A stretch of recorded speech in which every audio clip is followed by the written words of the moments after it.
The transport ship shuddered as it docked with Nexus Prime, and Hyunwoo Kim pressed his face against the small window to get his first look at the massive space station.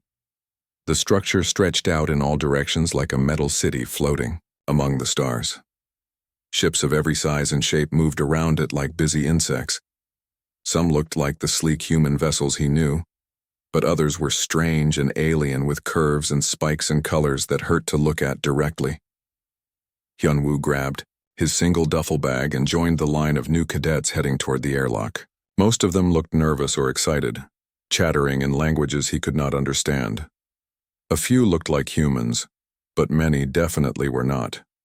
There was a tall being made of what looked like living crystal, another that resembled a walking tree, and something that might have been a cross between a bird and a lizard. The airlock opened with a hiss and they all walked into the station. The first thing that hit Hyunwoo was the smell, a mixture of recycled air, metal, and something else he could not identify. It was not unpleasant, just different. The second thing was the gravity, which felt just a little too light compared to Earth. His steps had a small bounce to them that made him want to laugh. A voice echoed through the docking bay, speaking in the common galactic language that Hyunwoo had been studying for months. All new cadets report to Assembly Hall 7 for orientation and squad assignments. He followed the flow of beings through corridors that were wider and taller than anything built for humans alone. The walls were covered with displays showing information in dozens of different writing systems. Some looked like the geometric patterns he recognized from Zephyrian text, others were flowing curves that might have been Aviak's script, and still others were symbols that moved and changed as he watched them. Assembly Hall 7 was enormous, with a ceiling that disappeared into shadows above. Hundreds of cadets filled the space, and Hyunwoo realized he was looking at representatives of dozens of different species. The variety was incredible. Some were roughly humanoid like himself, others were so alien he had trouble figuring out which end was the head. A figure moved onto the stage at the front of the hall, and conversations died away. The being was about 6 feet tall with a segmented body that gleamed like polished black metal. Forearms moved with precise coordination, and compound eyes reflected the stage lights like mirrors. When it spoke, its voice had a buzzing quality that somehow made every word clear. "I am Commandant Dex Mori of the Hivetar Collective," it announced. "Welcome to the Galactic Defense Academy. You are here because your species has chosen you to represent them in our United Defense Forces. Some of you will become ship commanders. Others will specialize in engineering, medicine, or tactical operations. All of you will face challenges that will test not just your knowledge and skills, but your courage and determination." The Commandant's compound eyes seemed to scan the entire crowd at once. The galaxy is not a safe place. There are threats that can destroy entire worlds if left unchecked. Pirates who prey on trade routes. Hostile species that see peaceful worlds as resources to be consumed. Ancient machines left behind by dead civilizations that still carry out their destructive programming. To face these threats, our defense forces must be composed of beings who will not break under pressure. Hyunwoo found himself nodding along. This sounded like exactly the kind of work he wanted to do. Growing up on Earth, he had always been drawn to dangerous jobs. His father had been a deep-sea fisherman, his grandfather a mountain rescue specialist. The idea of facing unknown threats in space appealed to something deep in his nature. "Before any cadet can graduate from this academy," Dex Mori continued, "they must pass the Predator Fear Trials. These tests will place you in controlled encounters with some of the most dangerous predatory species known to galactic science. The purpose is not to see you harmed, but to ensure that when you face the unknown dangers of space, you will not be paralyzed by fear."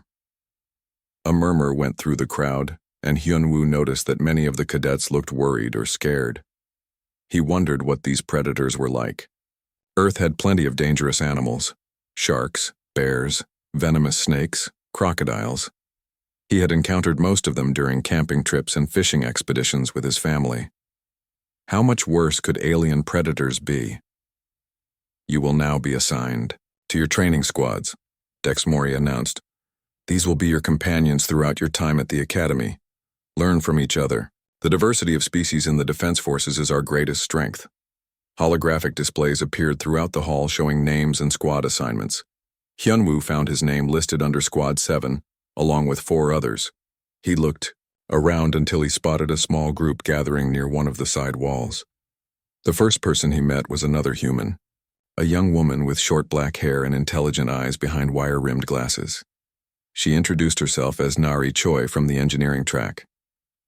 "I heard there were only 12 humans in this class," she said in Korean, looking relieved to have someone who spoke her language. 13 now," Hyunwoo replied, also switching to Korean. "What do you think of this predator trial business?" "Honestly, it sounds terrifying," Nari admitted. "I looked up some information about previous tests. Cadets have been hospitalized with psychological trauma. Some species require months of preparation just to enter the same room as these creatures." Before Hyunwoo could respond, they were joined by the other members of their squad. The tall crystalline being introduced itself as Talvin of the Zephyrian Republic. Its voice had a musical quality like wind chimes, and when it moved, light refracted through its body in beautiful patterns. "I am pleased to meet my squad companions," it said formally. "I specialize in data analysis and tactical planning." The next squad member looked like a walking tank. Grex was a Caranthian, covered in thick natural armor that looked like it could stop bullets. Despite his intimidating appearance, his voice was gentle and polite. "My people are known for caution," he explained. "We prefer to think carefully before acting. I hope my careful nature will balance your human enthusiasm." The last member of their squad was Velnara, an aviax who stood about 4 feet tall with feathers in brilliant shades of blue and gold. Her large eyes darted constantly around the room, taking in everything. "Quick reflexes," she said by way of introduction. "My species sees danger before it arrives. Very useful for staying alive." As they talked, Hyunwoo learned more about each of his squad mates and their species. The Zephyrians were known throughout the galaxy for their analytical minds and love of mathematics. They could calculate complex equations in their heads that would require computers for other species. The Caranthians had evolved on a world full of natural disasters, making them extremely careful and methodical in everything they did. The aviax came from a planet with many aerial predators, giving them incredible reflexes and awareness of their surroundings.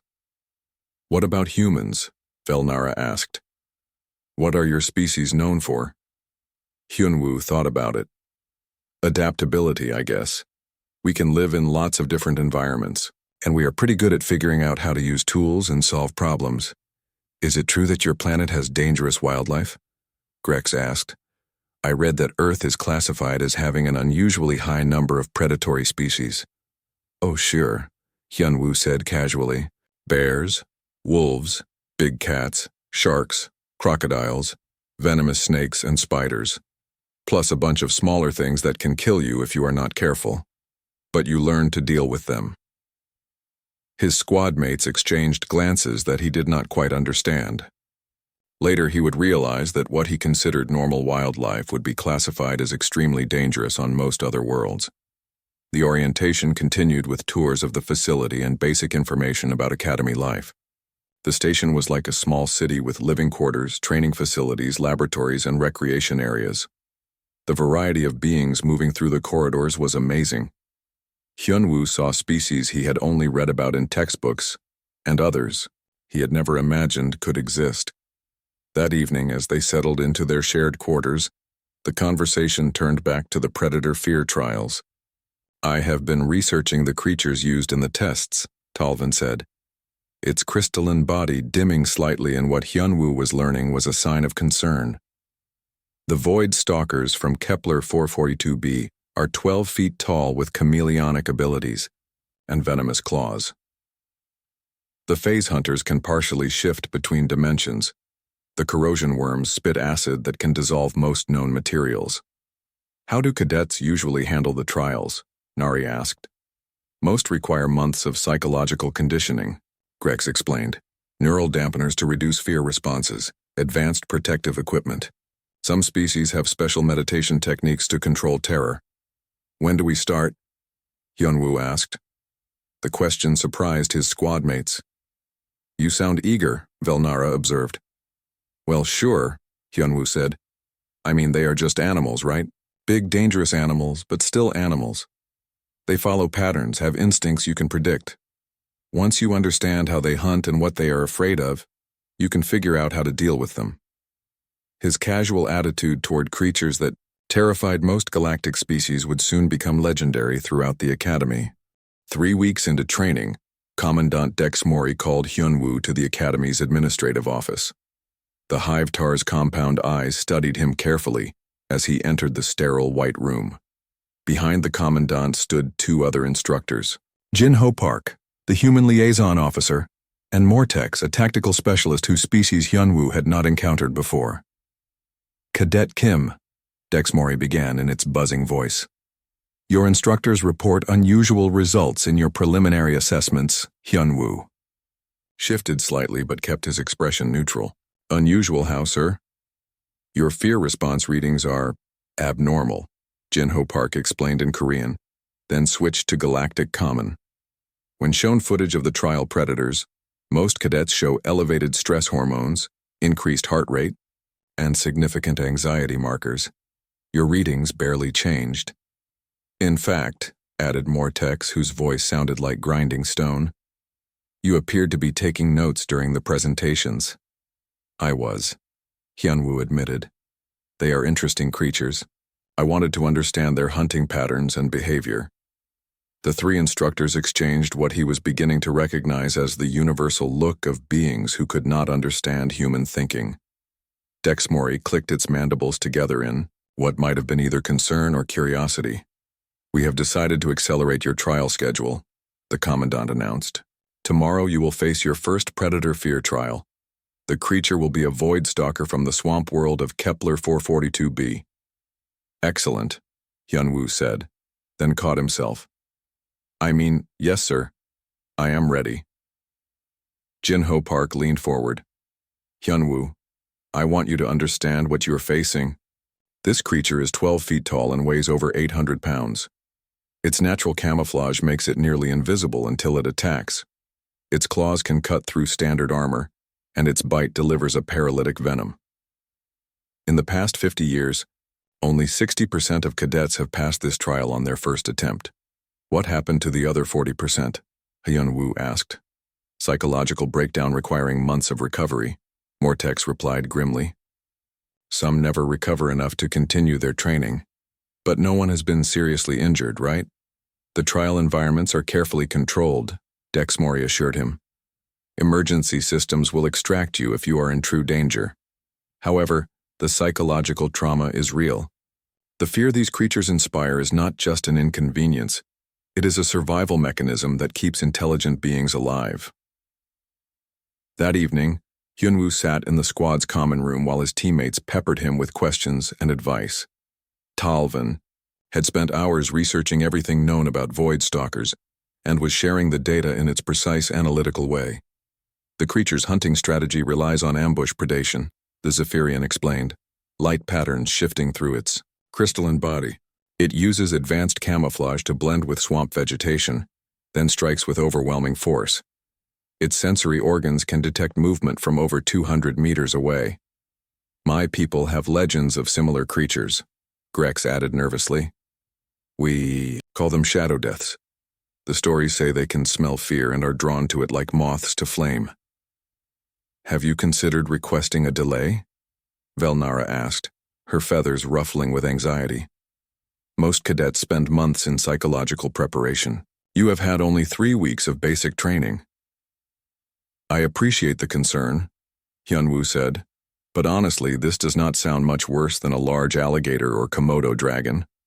My grandfather took me camping in places where we had to watch out for bears and mountain lions. Same basic principles apply. Understand the animal's behavior, respect its capabilities, but do not let fear cloud your thinking.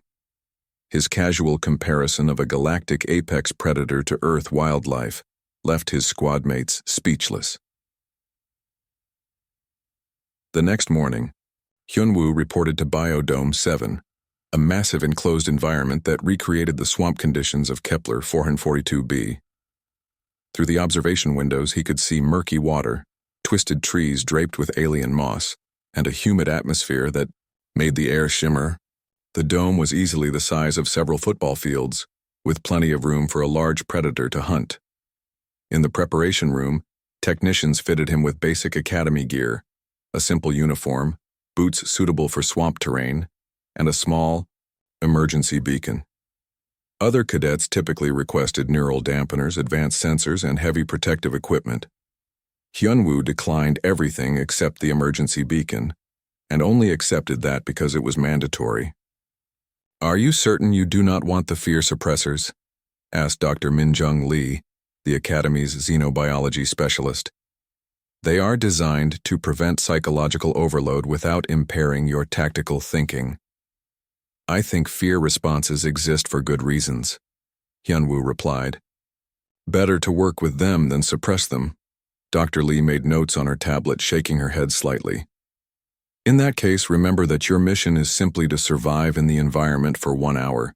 You do not need to fight or capture the creature. Avoiding contact entirely is considered a successful completion." The airlock cycled and Hyunwoo stepped into the biodome. The heat hit him immediately, thick, humid air that reminded him of summers in the southern United States. The smell was rich and organic, full of decomposing vegetation and stagnant water. His boots sank slightly into the soft ground as he began to explore. In the observation deck above, a small crowd had gathered. Word of the human who wanted to take his trial without preparation had spread through the academy. Instructors, senior cadets, and even some administrative staff watched through the reinforced windows. Many had devices recording the session for later analysis. Hyunwoo moved carefully through the swamp, using skills his grandfather had taught him during hunting trips. He stepped lightly, avoiding branches that might snap and give away his position. He watched for disturbances in the water and unusual patterns in the vegetation. Most importantly, he listened. The dome was full of sounds: dripping water, rustling leaves, and the calls of smaller creatures that were part of the ecosystem. But after 20 minutes of careful observation, Hyunwoo began to notice subtle patterns. There were areas where the smaller animals seemed nervous, places where their calls changed or stopped entirely. These were the zones where the apex predator had been recently. In the observation deck, Talvin was providing running commentary to the other squad members. His approach is methodical but not fearful. Notice how he tests each step and observes environmental cues before moving. "He acts like he has done this before," Velnara observed, her keen eyes tracking every movement. "On Earth, perhaps he has," Jinho Park said quietly. Hyunwoo found what he was looking for near the center of the dome, a small island of solid ground surrounded by deeper water. The vegetation here was different, with broken branches and scuff, marks in the mud that suggested a large creature used this area regularly. He settled down behind a fallen log and waited. Patience was something his grandfather had taught him early. "Animals have patterns," the old man had said. "Learn the patterns and you can predict behavior.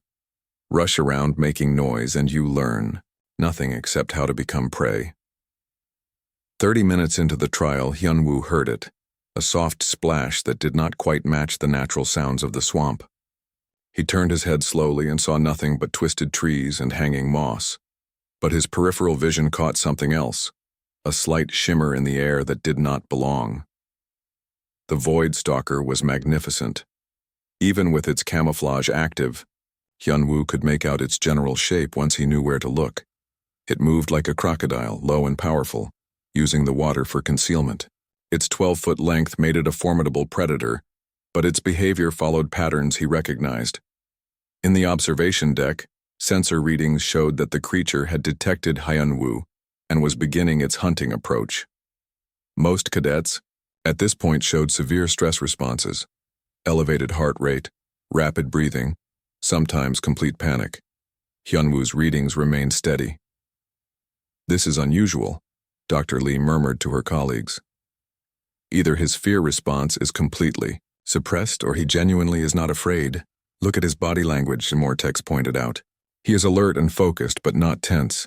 This is the posture of a hunter, not prey." The Void Stalker completed its stalk and prepared to attack. In one explosive motion, it launched itself from the water toward Hyunwoo's position. Its camouflage dropped as it moved, revealing dark scales, massive claws, and a mouth full of razor-sharp teeth. Instead of running or freezing in terror, Hyunwoo rolled to his left and came up behind a larger tree. The creature's momentum carried. It passed his original position, and it landed heavily where he had been crouched moments before. As it turned to relocate him, Hyunwoo got his first clear look at the predator. "Definitely reptilian," he said aloud, causing the monitoring equipment to pick up his voice. "Ambush hunter relies on surprise and overwhelming initial attack. Probably not built for extended pursuit." The Void Stalker's head swiveled toward Ai. The sound of his voice, and Hyunwoo saw intelligence in its eyes. This was not just a mindless killing machine, but a clever predator that could adapt its tactics. For the next 20 minutes, human and alien predator engaged in a careful game of cat and mouse. The creature would attempt to stalk and ambush, while Hyunwoo used his knowledge of animal behavior to predict and avoid its attacks. He never tried to fight it directly, but he did not flee in. Word spread through Nexus Prime faster than a plasma fire. The human cadet who treated apex predators like dinner had become the talk of every mess hall, study group, and recreational facility on the station. Beings from dozens of species came to watch Hyunwoo during his regular training sessions, trying to understand what made him different. Nari had started keeping detailed notes of everything her squad mate did, partly out of scientific curiosity, and partly because she suspected the information might be valuable someday. "You realize you have become famous, right?" she told him in Korean as they sat in the academy cafeteria. "Famous for what?" Hyunwoo asked around a bite of something that tasted like chicken, but was actually a protein substitute grown in the station's biolabs. "For being completely insane," Velnara said, settling her small frame onto the specially designed perch that allowed aviacs to eat comfortably. "The entire academy is talking about the human who chatted with a Void Stalker." "I was not chatting with it," Hyunwoo protested. "I was making observations aloud. It helps me think." Talvin's crystalline body chimed softly as it processed this information. "Your behavior patterns during the trial have been analyzed by the Academy's best xenopsychologists. They cannot find precedent for a cadet showing such low-stress responses to apex predator encounters. Maybe human psychology is just different," Greg suggested diplomatically, though his natural armor plates were still slightly raised, a sign of nervousness among his species. Before Hyunwoo could respond, Commandant Dexmori approached their table. The buzz of conversation in the cafeteria died down as other cadets noticed the Academy's highest-ranking officer making a personal appearance. "Cadet Kim," the Hivetar said formally. "Please report to Biodome 3 tomorrow at 800 hours for your second trial." "Yes, sir," Hyunwoo replied. "What creature will I be facing?" "Phase hunters from the crystal caves of Sigma Draconis," Dexmori announced. "I trust you will find them educational." The Commandant's tone carried something that might have been either amusement or concern, and several nearby cadets made quiet sounds of distress at the mention of phase hunters. After Dexmori left, Hyunwoo found himself surrounded by worried faces. "You do not understand," a senior cadet from the insectoid klaxon species said, its mandibles clicking nervously. "Phase hunters are not like the Void Stalker. They can partially shift between dimensions. They appear and disappear without warning. Like ghosts," added another cadet, this one from a species Hyunwoo did not recognize. "Cadets who face them report nightmares for months afterward. The psychological trauma is severe even with neural dampeners and advanced preparation." Hyunwoo listened politely to their warnings, but privately he was more curious than concerned. Earth had plenty of animals that seemed to appear and disappear. Big cats that could move through forests without making a sound. Octopi that could change color and texture to match their surroundings. Even relatively common animals like deer that could somehow vanish the moment you looked away from them. That evening, he found himself in the Academy's extensive library researching everything available about phase hunters and their homeworld. The crystal caves of Sigma Draconis were described as a maze of reflective surfaces where light bent and twisted in impossible ways. The hunters had evolved in this environment, developing the ability to briefly shift parts of their bodies into a parallel dimension to avoid obstacles or pursue prey. Dimensional shifting, Hyun-woo muttered as he read. That is new, I admit. Planning your strategy? A voice asked behind him. He turned to find Dr. So-Young Lee, one of the Academy's xenobiology specialists, approaching with a cup of coffee. Real coffee, probably saved from her personal rations. Just trying to understand the creature's abilities, Hyun-woo replied. If it can phase between dimensions, normal stalking tactics would not work very well. Dr. Lee sat down across from him, studying his face carefully. Most cadets spend this time trying to overcome their fear of the creature. You seem more interested in understanding its hunting methods. Fear without understanding is just panic, Hyun-woo said, quoting his grandfather. Understanding without respect is just stupidity. But understanding with respect, that gives you options. Your approach is certainly unique, Dr. Lee admitted. I have been studying the psychological profiles of cadets who attempt these trials. Your test results are unlike anything I have seen before. Different how? Most sentient species evolved as either predators or prey, she explained. Predator. Species tend to be confident but sometimes reckless. Prey species are cautious and good at avoiding danger. Humans seem to be both simultaneously, Hyun-woo considered this. Earth was a pretty dangerous place to evolve. Maybe we had to learn to be both hunters and the hunted. The next morning, Biodome 3 looked completely different from the swamp environment he had faced before. The floor was covered with crystalline structures that rose from the ground like frozen lightning. Light entered through panels in the dome's ceiling, but instead of illuminating the space normally, it bounced and refracted through the crystals in bewildering patterns. Shadows moved in directions that defied logic, and reflections appeared, in places where there seemed to be nothing reflective. In the observation area, a larger crowd had gathered than for his first trial. Word had spread beyond the academy, and Hyun-woo spotted beings in the uniforms of active defense forces who had probably come specifically to watch this unusual human face creatures that terrified hardened veterans. The preparation room offered even more advanced equipment than before. Neural dampeners, dimensional sensors, phase detection devices, and armor that could supposedly provide some protection against dimensional attacks. Once again, Hyun-woo declined everything except the mandatory emergency beacon. Are you certain? Asked the technician, a nervous-looking being from a species that resembled an intelligent ferret. Phase hunters can attack from angles that do not exist in normal three-dimensional space. I understand the risk, Hyun-woo replied calmly. But all the equipment in the galaxy will not help if I do not understand what I am facing. The airlock cycled, and he stepped into the crystal maze. The environment was immediately disorienting. Light seemed to come from everywhere and nowhere, creating a constantly shifting pattern of brightness and shadow. The crystal formations rose in organic curves that suggested they had grown rather than been cut, and their surfaces were so perfectly reflective that Hyun-woo sometimes could not tell which direction he was actually facing. He spent the first 20 minutes just learning to navigate the space without becoming completely lost. The crystals created a maze with passages that seemed to lead in one direction, but actually curved back on themselves. Worse, the play of light and reflection made it nearly impossible to judge distances accurately. In the observation deck, sensor, readings showed multiple phase hunters moving through the dimensional spaces adjacent to the dome. The creatures were not yet fully materialized, but their presence created subtle distortions that trained observers could detect. They are hunting him already, Mortex observed.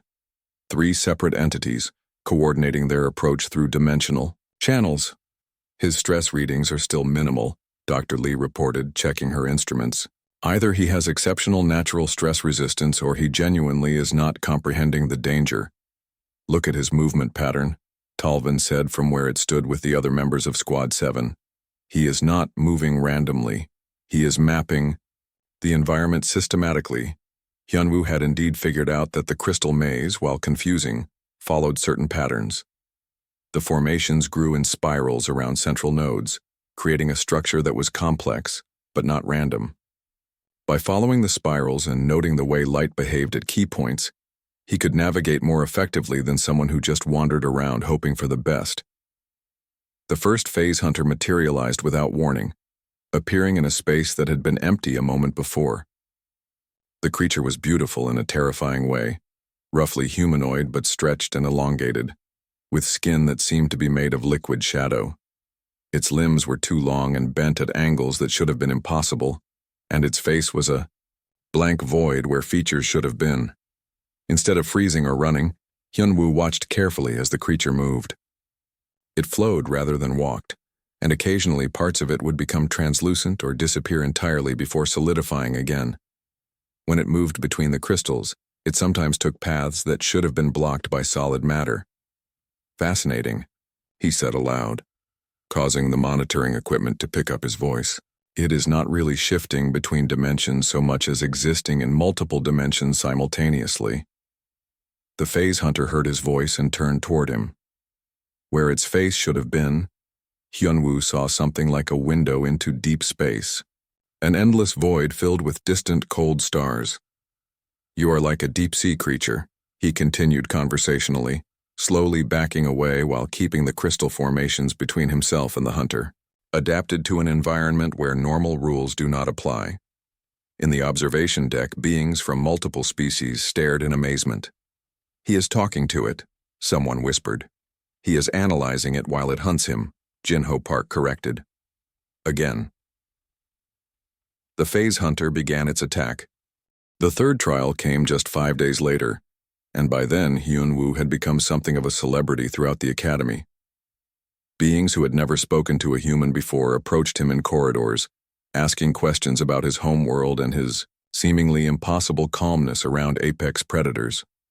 Some seemed curious, others appeared worried, and a few looked at him with what he was beginning to recognize as fear. Dr. Woo Jin Kang, the Academy's chief xenopsychologist, had requested a private meeting before the next trial. His office was filled with holographic displays showing brain scans, psychological profiles, and behavioral analysis charts from dozens of species. "Cadet Kim," Dr. Kang began in Korean, then switched to Galactic Common for the benefit of his colleague Dr. Theranis. "We need to discuss some concerning findings from our analysis of your trial performances." Dr. Theranis was a Minthari, a species known for their advanced understanding of psychology and neural patterns. Its elongated head contained a brain nearly twice the size of a human's, and its large, dark eyes seemed to look directly into Hyunwoo's thoughts. "Your psychological responses to apex predator encounters are unprecedented," Dr. Theranis said in a voice like wind through crystal chambers. "We have tested your brain chemistry, neural activity, and stress hormone production. Everything appears normal for a human, but normal for a human is abnormal for galactic standards." "I do not understand," Hyunwoo replied honestly.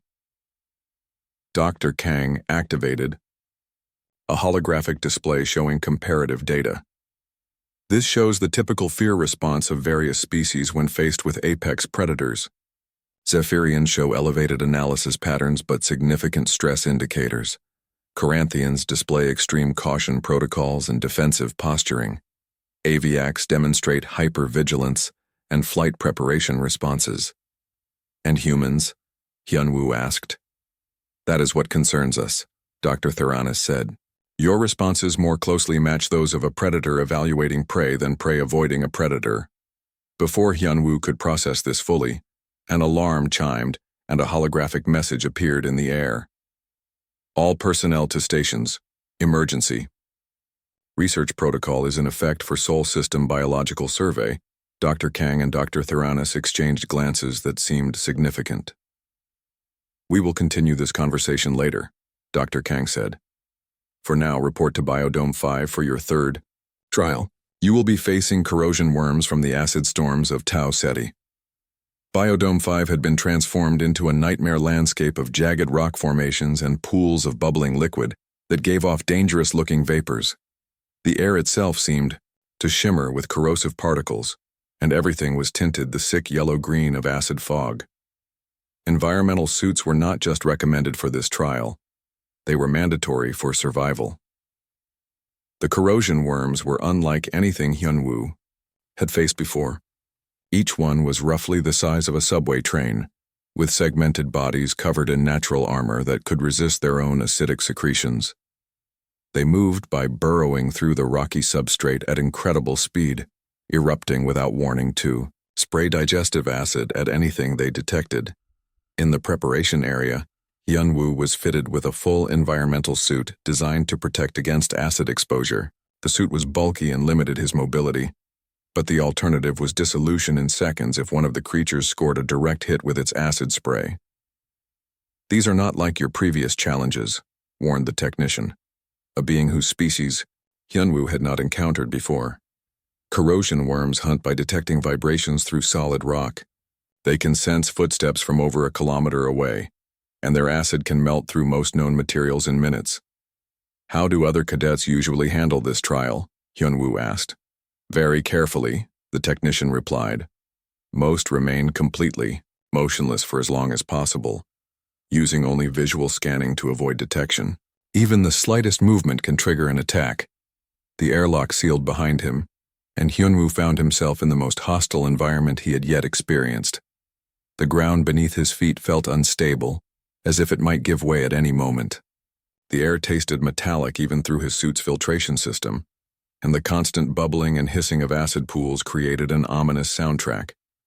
He stood perfectly still for several minutes, following the standard protocol, but as he observed the environment, he began to notice patterns in the sounds and movements around him. The corrosion worms were not randomly burrowing. They followed specific routes that avoided certain areas and concentrated on others. In the EDISA observation deck, a crowd had gathered that included not just Academy personnel but also active Defense Force officers and even some civilian researchers. Word of the human cadet's unusual abilities had spread beyond the Academy, and many wanted to witness his third trial firsthand. "Movement detected," announced the automated monitoring system. "Single corrosion worm approaching from Sector 7, Anna." The screen's seismic sensors showed a large mass moving through the rocky substrate toward Hyunwoo's position. Most cadets at this point would be paralyzed with fear, knowing that the creature could emerge anywhere within a wide radius.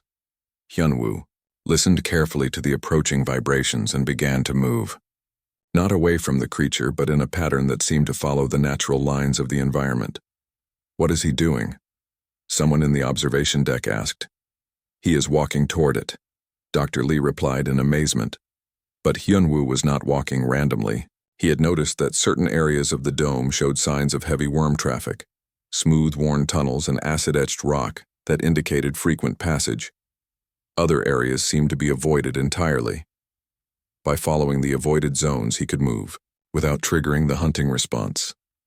"They are following mineral veins," he said aloud, his voice transmitted to the observation deck. "Probably feeding on specific chemical compounds in the rock. If I stay in areas with different mineral compositions, they should not bother with me." The approaching corrosion worm suddenly changed direction, veering away from Hyunwoo and heading toward a different part of the dome where the rock showed the telltale signs of preferred mineral content. "Incredible," breathed Dr. Theranis. "He has deduced their feeding behavior from environmental observation alone." For the next 40 minutes, Hyunwoo moved through the acid-washed landscape with growing confidence. He learned to read the signs that indicated safe zones versus feeding areas. When corrosion worms did emerge, they ignored him completely because he was not in areas they associated with food. "They are not really predators at all," he observed, during the trial. "They are more like giant earthworms processing rock and soil for nutrients. They probably only attack other creatures if they feel threatened or if something interferes with their feeding." Near the end of the trial, one of the worms did emerge close enough for Hyunwoo to get a clear look at it. The creature was massive and alien, but its behavior reminded him of something familiar. "You know what you look like," he said conversationally to the worm. "A really big version of the night crawlers my grandfather and I used to dig up for fishing. Probably just as good for bait too, if you could find something big enough to catch with it." When the trial ended, the debriefing session was attended by more officials than Hyunwoo had ever seen in one room. Commandant Dexmori was there, along with Doctors Kang, Lee, and Theranis, but there were also beings wearing the insignia of the Galactic Defense Council and the Interspecies Research Consortium. Cadet Kim, began Admiral Vextar, a high-ranking officer from the Defense Council. Your performance in these trials has raised questions that extend far beyond Academy training protocols. Sir? Hyunwoo replied, suddenly feeling like he might be in trouble. Dr. Theranis activated a holographic display showing star charts and planetary classifications. We have been conducting an extensive review of your homeworld's biological and environmental data. What we have discovered is disturbing. The display zoomed in on Earth's solar system, then focused on the planet itself. Data streams showed atmospheric composition, gravitational fields, magnetic field strength, and hundreds of other parameters. According to galactic standards, Dr. Kang explained, Earth is classified as a Class 2 death world. A what? Hyunwoo asked. A planet, so hostile to life that it should not be able to support complex organisms. Admiral Vextar replied grimly, Your world has gravity nearly twice the galactic average, atmospheric pressure that would crush most species, dangerous radiation levels, extreme weather patterns, active geological instability, and an ecosystem filled with organisms that would be classified as apex predators on any other world. The holographic display began showing images and data about Earth's wildlife. Great white sharks, saltwater crocodiles, polar bears, venomous snakes, poisonous spiders, and dozens of other creatures that made the assembled aliens visibly uncomfortable. Your house cats are more dangerous than most world's apex predators, Dr. Theranis said with what might have been awe or horror. Your insects include species that can kill creatures 1,000 times their size. Your plants include varieties that can cause death by skin contact alone. And this is just your current ecosystem, Dr. Kang added. Fossil records show that your world once supported creatures even more dangerous. Reptilian giants that dwarfed our trial predators, Hyunwoo, looked at the data in confusion. But Earth is not that dangerous.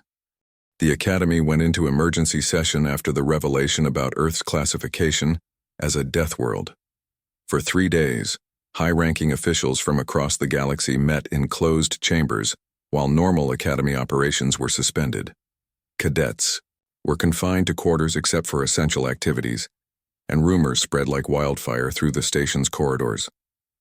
Hyunwoo found himself at the center of attention he had never wanted. Wherever he went, conversations stopped, and beings stared at him with expressions ranging from curiosity to outright fear. Some cadets approached him with scientific questions about human biology and psychology. Others gave him a wide berth as if he might suddenly reveal his true predatory nature. This is getting ridiculous, he told his squad mates as they sat in their shared quarters on the 3rd day of lockdown. I am the same person I was a week ago.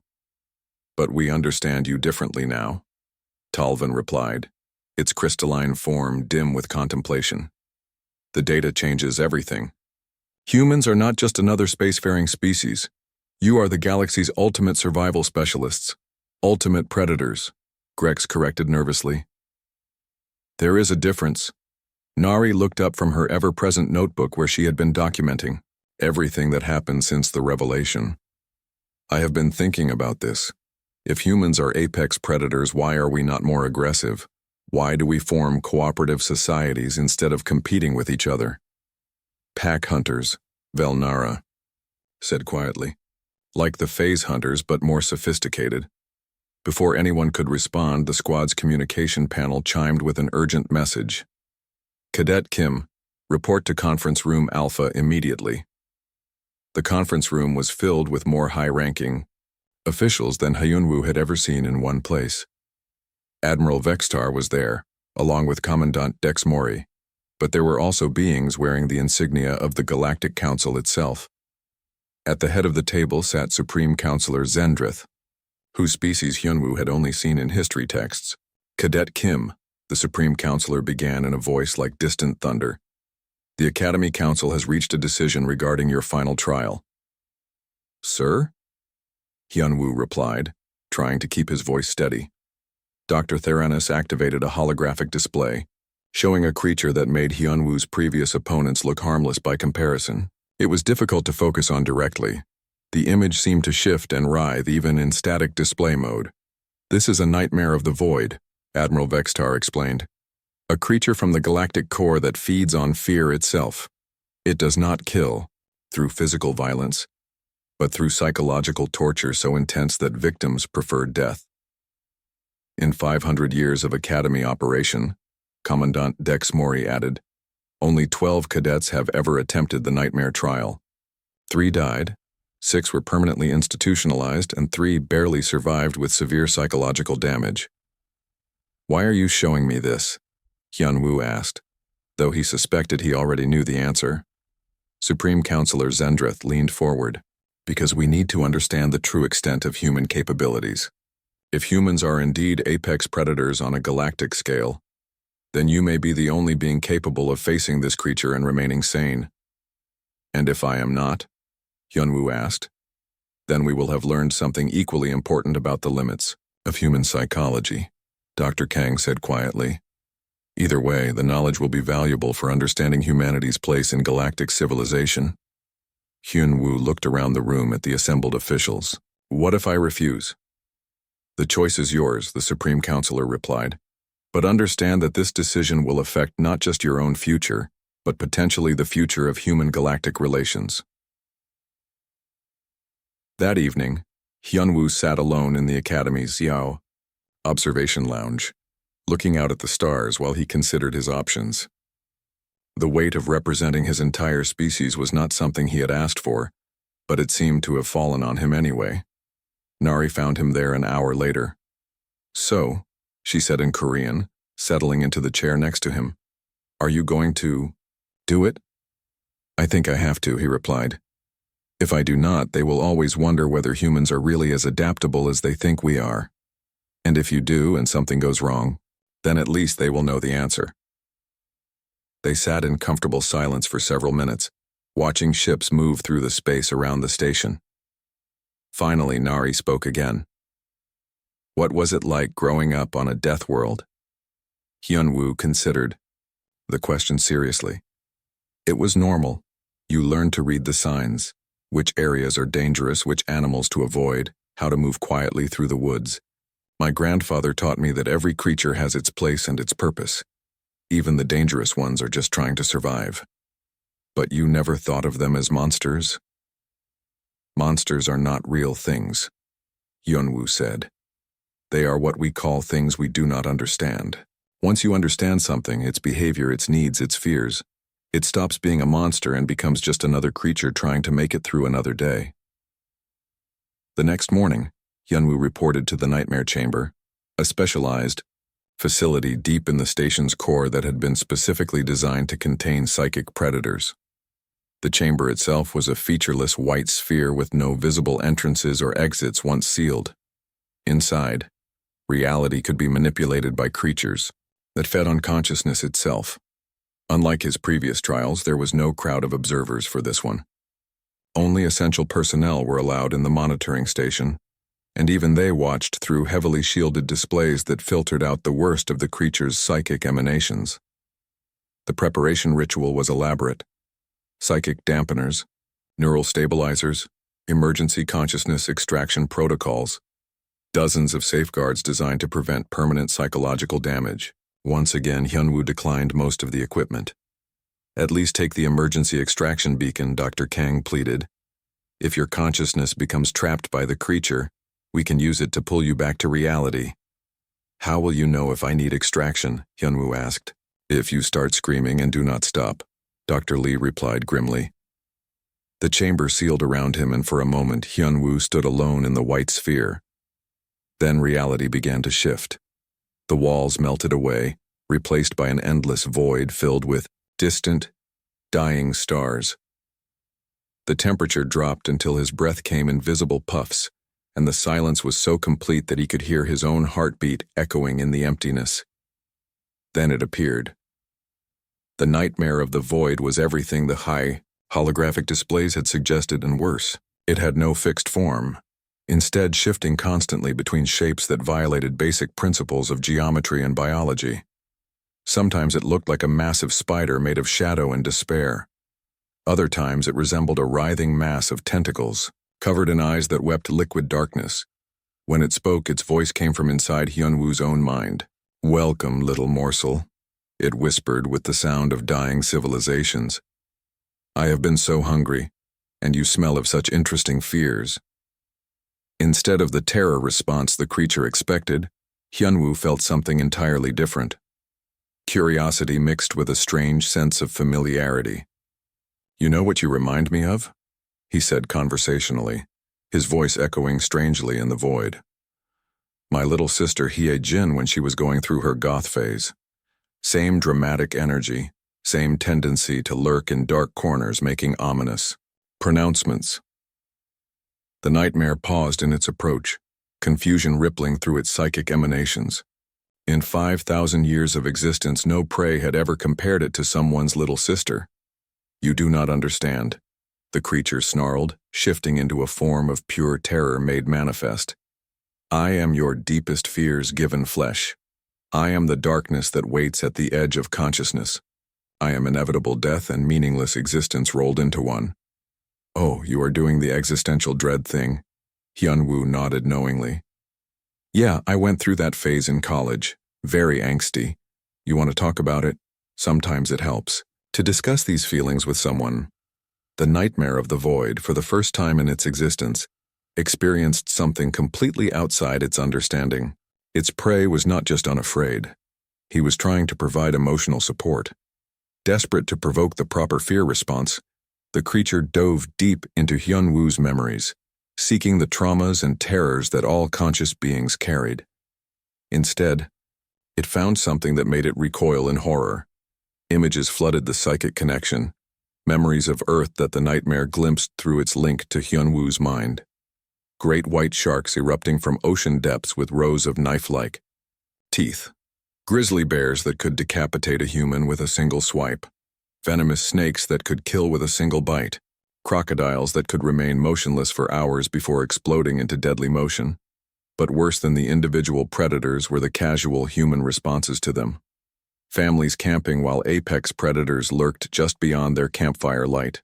Children swimming in waters where sharks hunted.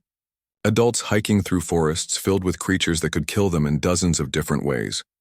And through it all, humans not just surviving but thriving, turning danger into recreation, predators into dinner, and fear into just another problem to be solved with the right knowledge and equipment. "What are you?" the nightmare whispered, its voice no longer confident and menacing. "I am from Earth," Hyunwoo replied simply.